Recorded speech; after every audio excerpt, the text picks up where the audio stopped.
वालेकुम सलाम। चाचा जी ਇਹ ਦੱਸੋ ਸੁਬਾ ਈਦ ਹੈ ਤੁਸੀਂ ਇੱਥੇ ਬਾਹਰ ਸੜਕਾਂ ਤੇ ਹੋ ਕੀ ਵਜ੍ਹਾ ਕਿਉਂ ਆਏ ਹੋ? ਅਸੀਂ ਈਦ ਅਲਹਮਦੁਲਿਲਾ ਈਦ ਇੱਥੇ ਹੁਣ ਅਸੀਂ ਈਦ ਹੀ ਮਨਾ ਰਹੇ ਹਾਂ ਅੱਲਾ ਦੀ ਮਿਹਰਬਾਨੀ ਦੇ ਨਾਲ। ਅਸੀਂ ਹੁਣ ਵੀ ਈਦ ਹੀ ਮਨਾ ਰਹੇ ਹਾਂ। ਨਹੀਂ ਕਿਵੇਂ ਈਦ ਮਨਾ ਰਹੇ ਹੋ ਤੁਸੀਂ?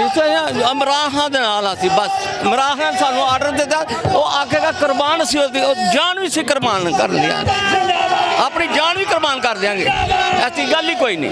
ਵਜ੍ਹਾ ਕੀ ਹੈ? ਵਜ੍ਹਾ ਇਹ ਵੇ ਕਿ ਇਹ ਸਾਰੇ ਚੋਰ ਨੰਗੇ ਇਕੱਠੇ ਹੋਏ ਨੇ ਇਹਨਾਂ ਨੇ ਮੁਲਕ ਨੂੰ ਤਬਾਹ ਕਰ ਛੜਿਆ ਲੁੱਟ ਕੇ ਲੈ ਗਏ ਨੇ ਸਾਰਾ ਕੁਝ ਲੰਡਨ ਦੇ ਵਿੱਚ ਤੇ ਕਹਿੰਦੇ ਨੇ ਜੀ ਅਸੀਂ ਘੁੰਮਦੇ ਬੜੇ ਖੈਰ ਹਮ ਤੇ ਮਹਿੰਗਾਈ ਵੇਖ ਲਓ ਮਹਿੰਗਾਈ ਆ ਮਹਿੰਗਾਈ ਦੇ ਜ਼ੋਰ ਦੇ ਉੱਤੇ ਨਾ ਕਿਹਾ ਜੀ ਮਹਿੰਗਾਈ ਹੈ ਮਹਿੰਗਾਈ ਹੈ ਮਹਿੰਗਾਈ ਹੈ ਇਹ ਤਾਂ ਵਾਸਤੇ ਜਨਾਬ ਇਹ ਘੁੰਮ ਜਿਹੜੀ ਹੈ ਅਸੀਂ ਇਹਨਾਂ ਲਾਈਏ ਤੇ ਹੁਣ ਵੇਖ ਲਓ ਤੁਸੀਂ ਮਹਿੰਗਾਈ ਉਸ ਤੋਂ ਵੀ ਜ਼ਿਆਦਾ ਹੋ ਗਈ ਹੈ ਦਿਨ ਬ ਦਿਨ ਮਹਿੰਗਾਈ ਵੱਧਦੀ ਜਾਂਦੀ ਹੈ ਪਈ।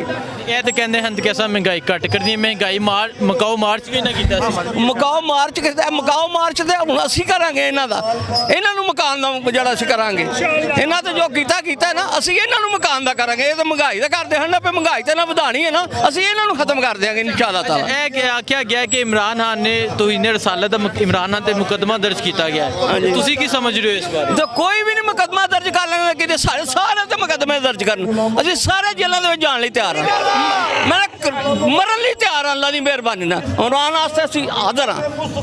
ਵਜ੍ਹਾ ਕੀ ਹੈ? वजह ये है कि एक नेक आदमी है मुसलमान आदमी है इन्हों मुसलमानी जी पसंद ही नहीं उन्हें पूरी दुनिया के उत्ते ना पैदा करता पाकिस्तान का उन्हें कहा कि हाँ भाई असी मुसलमान हाँ इनू कहते हैं मुसलमानी कि यह मुसलमानी जी ये लिया के आते हैं ये कहते है ये मुसलमानी जी है ना इन्हों ਵੇਖੋ ਨਾ ਹੁਣ ਤੁਸੀਂ ਕੀ ਕਰਦੇ ਨੇ ਹੁਣ ਅਮਰੀਕਾ ਦੇ ਵਿੱਚ ਲੰਡਨ ਦੇ ਵਿੱਚ ਜਿੱਥੇ ਜਿੱਥੇ ਜੋ ਵੀ ਮੁਜ਼ਾਹਰੇ ਹੁੰਦੇ ਨੇ ਉਹ ਇਮਰਾਨ ਖਾਨ ਜਾ ਕੇ ਉਹਨਾਂ ਨੂੰ ਕਹਿੰਦਾ ਵੀ ਤੁਸੀਂ ਕਰੋ।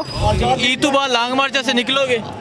ਅਲਹਮਦੁਲਿਲਾ ਸਿਲੰਡਰ ਖਾਣ ਪੀਣ ਦਾ ਸਮਾਨ ਸੁਣ ਅਸੀਂ ਤਿਆਰ ਰੱਖਿਆ ਹੁੰਦਾ ਜਿਸ ਇਲਾਕੇ ਵਿੱਚ ਵੀ ਜਿਸ ਇਲਾਕੇ ਵਿੱਚ ਹੁੰਦਾ ਪੂਰੇ ਪਾਕਿਸਤਾਨ ਵਿੱਚ ਲਾਲਾ ਮੁਹੰਮਦ ਅਫਜ਼ਲ ਉੱਥੇ ਜਾਂਦਾ। ਬੜੀ ਮਿਹਰਬਾਨੀ।